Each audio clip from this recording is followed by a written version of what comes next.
family, and welcome back to my channel. Thank you so much for clicking on this video. My name is Jessi. I'm also known as Miss Cherry, and today is another installment of DIY July. And since it's back to school season, I decided that today was the day to release 5 Disney back to school DIYs for you guys to enjoy.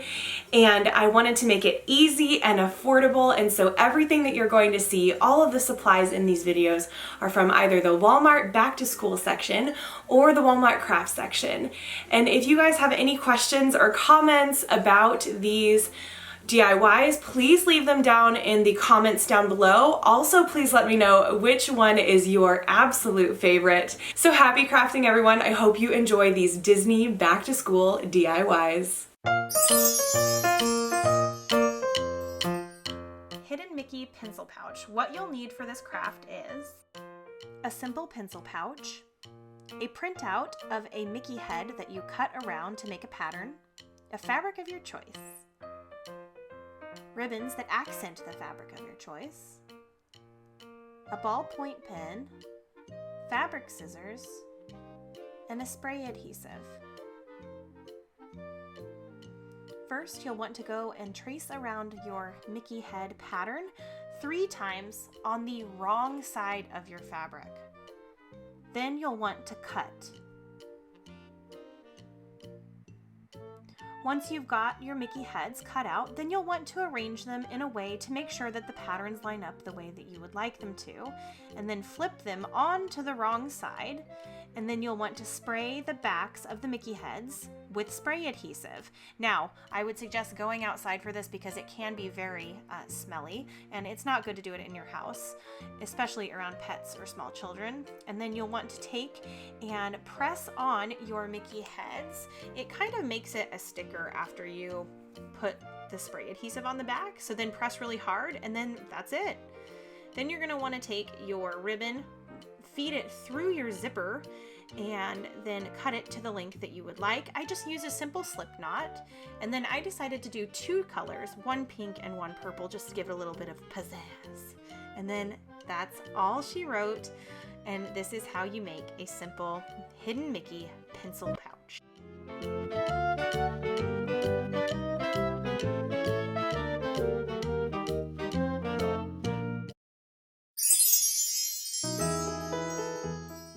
The next craft is a Sulley 3-ring binder, and you'll need the following items to make this craft: Scotch tape, craft foam in the colors of Sulley, teal and purple yarn, cardboard, scissors, a 3-ring binder, a ruler, glue gun, and some markers.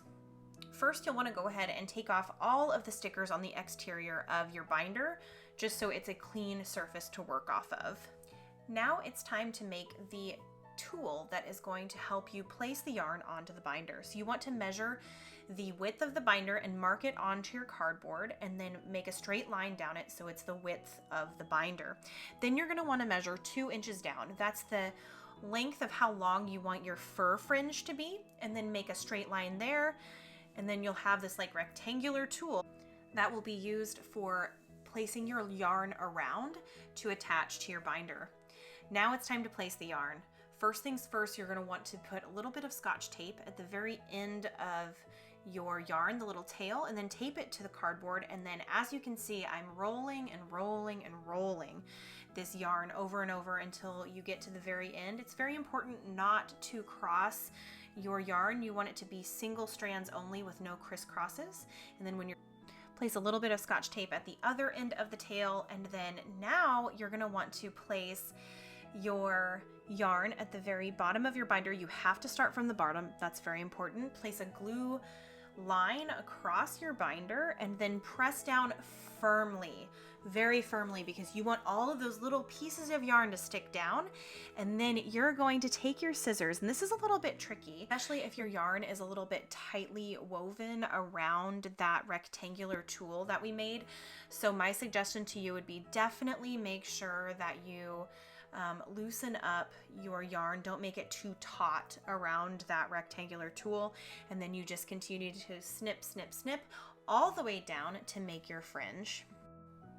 Once your fur fringe has been set free, go ahead and take off the little pieces of Scotch tape that we use to hold down the fringe, the fur fringe, and then kind of straighten everything out, and then kind of shimmy that tool kind of back behind the top of the fringe, and then straighten it out as best you can. It gets a little bit curly, so it doesn't have to be perfect. And then you're going to want to take your glue gun and do a glue line kind of right near the top there. It doesn't have to be perfect. This is just making another layer of that fur fringe, and then you're going to use your tool again and squish it down. Again, press firmly. You want to try to get all of those fibers stuck down. That's the goal. And on some of them, they just got a little unruly, so I had to use my fingers, and it ended up being a little bit hot. So I used the tool to kind of help shield my fingers because the hot glue was getting a little bit toasty. And then repeat, repeat, repeat all the way until you get to the very top of the binder and all of the entire binder is fully covered with the fur. And then we're going to move on to the back side of the binder after this portion is completed. And we're going to talk about how to give Sulley his famous spots.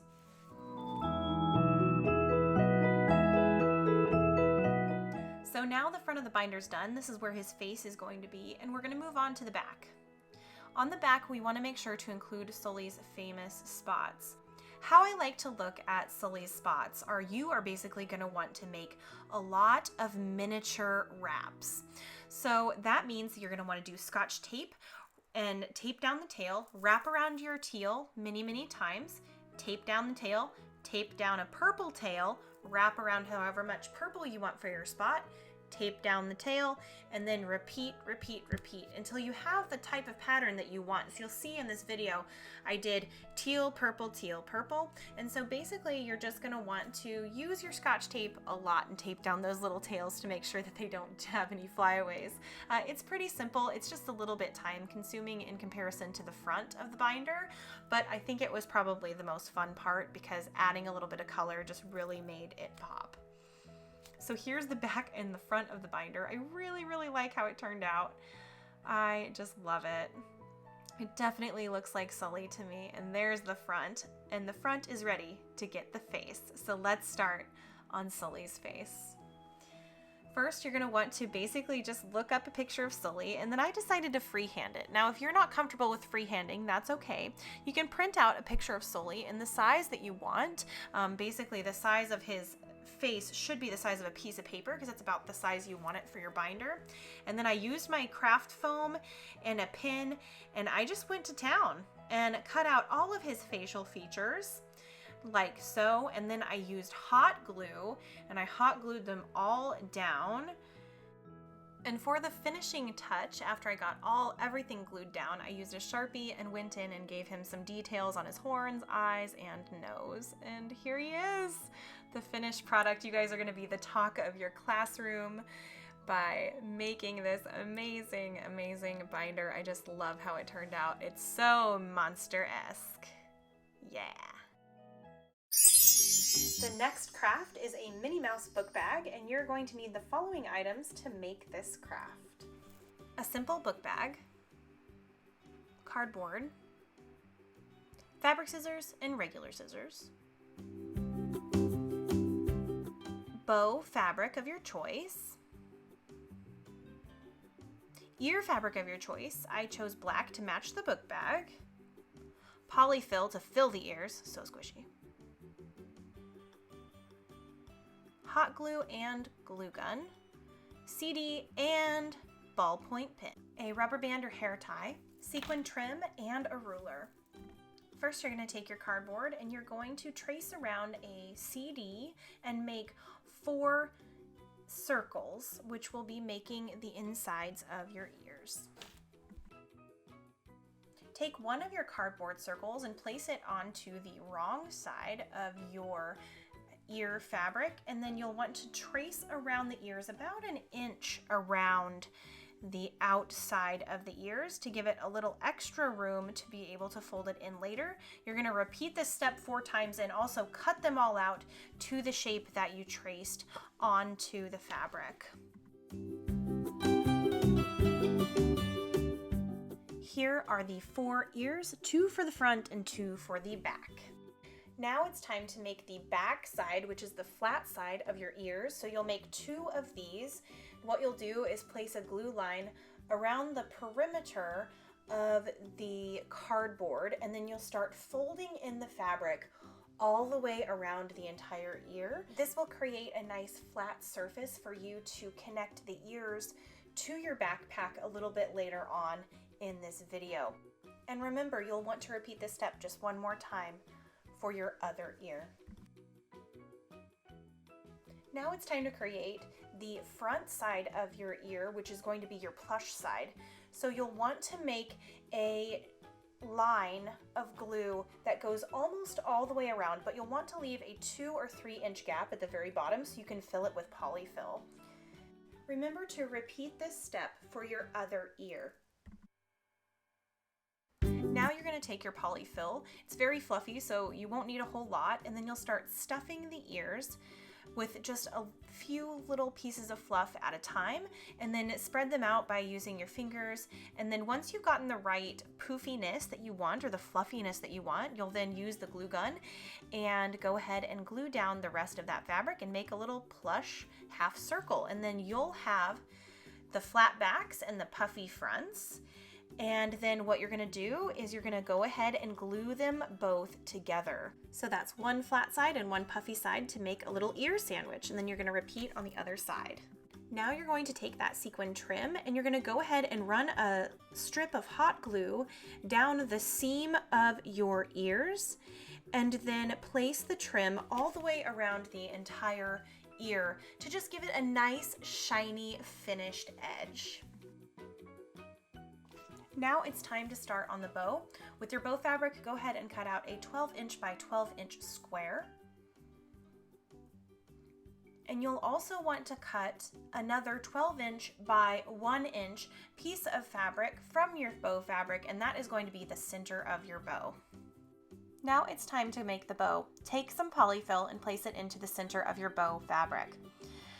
Then you're going to want to fold in both sides, place a dot of glue in there, and then fold the other side over it and stick it together into the center. Then you're going to want to place a dot of glue at the very edge of the fabric just to keep it together, and then place another line of glue near the center of your rectangle and then press in, and then do the same on the other side. Then flip it over once you've pressed down, and then this is going to be the front part of your bow. So smooth it out, get the polyfill right to where it needs to go. Ensure the seams are up, and then go ahead and fold it in half and then half again. Flip it and fold it in half and in half again. Take your rubber band and go ahead and place it into the center and wrap it around a few times. I'm sorry this was actually off camera when this was happening, but this is your finished product with your hair tie in the center of this bow. I like to pinch it a few times just to make sure that it looks even on both sides. And now we're going to make the center of the bow. So you're going to take that 1 inch by 12 inch strip of fabric, and you're going to use your glue gun and place a line down it and fold it in. And again, the glue is going to go on the wrong side of your fabric, by the way. And then go ahead and do it one more time, and then flip your material or your fabric over. And there is going to be the center of the bow. And now all you have to do is go ahead and place some glue onto it, and then wrap it around the hair tie itself. Snip it, and you are done with your bow. I added a few glue dots just to keep the back a little bit more flat, so there wasn't any fabric winging out, and then there you have it. I found this rhinestone lying around. I went ahead and applied it because I thought it was just so darn cute. So there is a little charm for the center of the bow. Now it's time to put it all together. I put a couple of books inside of the book bag. That way I could make sure I knew what it was going to look like with books in it, so it was a little bit fuller. And then I went ahead and glued the ears onto the front and also glued the bow. I used a lot of glue because I wanted to make sure it would hold up. And there's your mini backpack. I really liked how this turned out. I think it's gonna be absolutely so cute going down the hallways of school or to class or even just on a Disney trip. The next craft is my absolute favorite, and it is the Sleeping Beauty marker board, and you're going to need the following items to create this craft. A dry erase board. I chose a small one so it could fit into a locker. A ruler. Golden sticker letters, some rhinestones, some glitter craft foam, washi tape or masking tape, a cutout picture of Aurora's crown, pink and blue roses, a hot glue gun, and scissors. We're going to start with Aurora's crown. I'm taking the yellow foam and I'm flipping it over on the back side, tracing around it, and then cutting around the crown, and this will go on the top of our marker board. Once I have it cut, I'm going to go ahead and place the rhinestones onto the crown for just a little pizzazz, make it a little fancy, just because she is a princess. Now we're going to take the finished crown and we're going to place a little hot glue at the base, and then we are going to glue it to the very center top of the white board and press it down, let it dry, and then we'll move on to the next step. Now it's time to attach the roses to the top of our marker board. I decided to alternate between pink and blue because of the most famous scene, I think probably from Sleeping Beauty, which is the Make It Pink and Make It Blue scene. And then I just start placing hot glue on the back of the rose and pressing it down into the area that I want. And then I continue this all the way through all of those roses that you see on the table there. Now at the bottom of the marker board, we are going to write Make It Pink, Make It Blue. I actually wrote it down on a notebook in front of me just so I made sure that I spelled everything correctly. Also, I wanted the alignment of my Make It Pink, Make It Blue to be right on the right side of the board. So I actually had to spell everything backwards. So writing it down on a piece of paper really helped. Now it says Make It Blue at the bottom. I placed my ruler there because I wanted to set Make It Pink off to the side a little bit. So I needed a straight line to be able to place my stickers on, just to ensure that they weren't going to be off. So you'll see me using washi tape or masking tape here to make sure that I make that happen. And now it's time to apply the Make It Pink portion of the stickers. And there we have it. Make it pink and make it blue.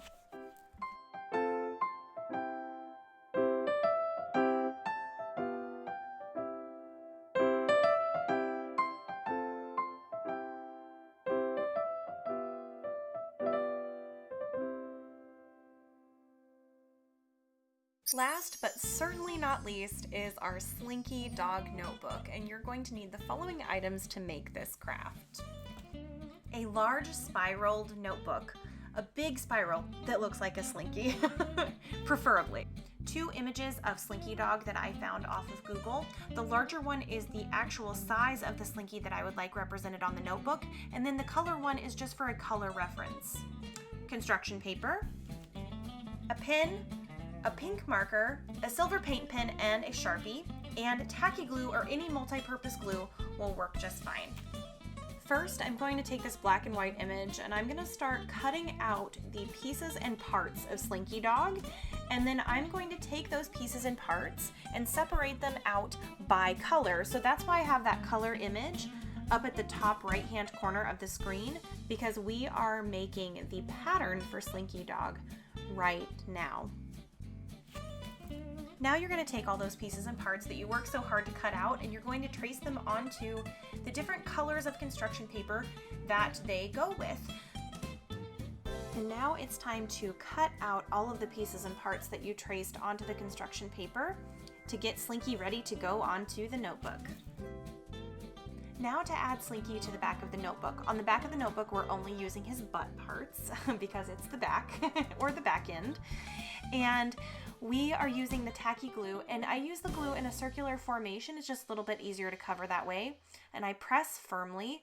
And what I'm going to do is I'm going to use the paint pen and actually create Slinky Dog's slinky tail in silver, and also connect his Slinky to the actual spiral of the notebook.